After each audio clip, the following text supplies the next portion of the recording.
how do vaccines work to protect us? And what are the different approaches that we are hearing about now for vaccines? Hello and welcome to Science in 5. I'm Vismita Gupta-Smith, and this is WHO's Conversations in Science. Explaining this and more today is WHO's Dr. Katherine O'Brien. Welcome, Kate. Thank you so much. Kate, explain to me how vaccines work with our body to protect us. Vaccines, what they do is they are a part of the germ that our body can recognize and develop an immune response to, so that the next time that we see the real germ, there are already fighters in our body to protect us against the infection.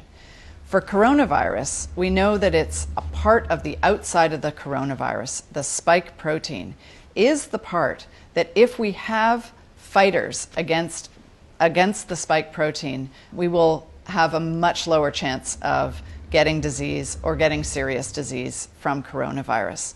And the fighters that what I'm speaking about, those are called antibodies. It's the part of our immune system that is the part that can attack that particular part of the virus. So we're hearing about different terms like mRNA and different approaches. Explain that, please.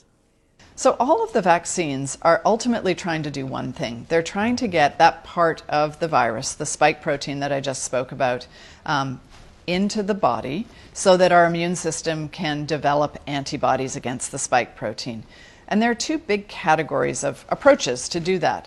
The first approach is just put in the vaccine part of the spike protein or the spike protein itself. And the second category is give the instructions for how to make the spike protein and let the body produce the spike protein. In the first group, where we actually give part of the spike protein, this is how the vaccines that we have for lots of other diseases work. And sometimes the vaccine is developed so that it has just that part of the germ in it, in this case the spike protein. And in other cases, what is given is a highly weakened or even killed version of the virus that still has the spike protein on it. So there are different strategies within that first category of giving the spike protein.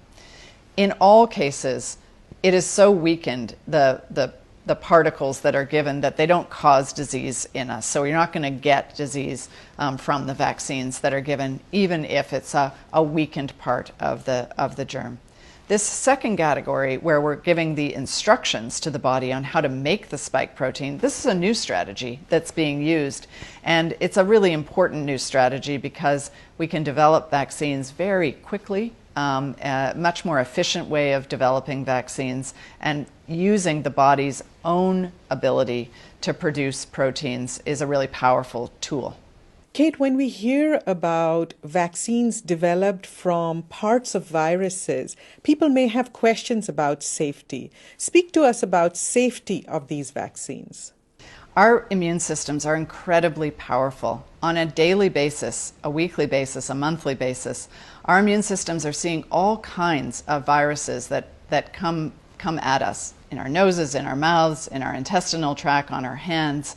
And it's their job, it's the job of the immune system to be surveying what's out there and readying itself for when it's exposed to something that could be causing disease.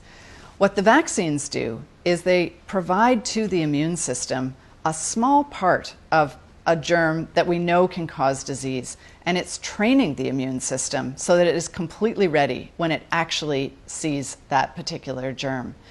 The vaccines that we have that have been used in hundreds of billions of doses for decades, and in fact for centuries for some of the vaccines, have been studied, evaluated for safety and for the impact that they have.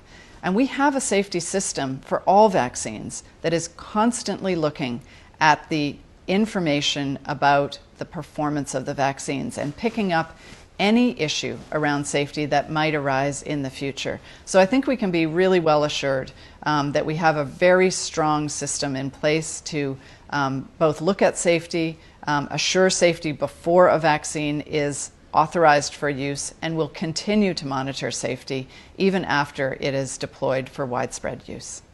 There you have it, Dr. Katherine O'Brien explaining how vaccines protect us. Remember, there is a lot of misinformation about vaccines out there. So please share this information with your loved ones, with your friends and your networks, and be the source of scientific, evidence-based information. Until next time then, stay safe, stay healthy, and stick with science.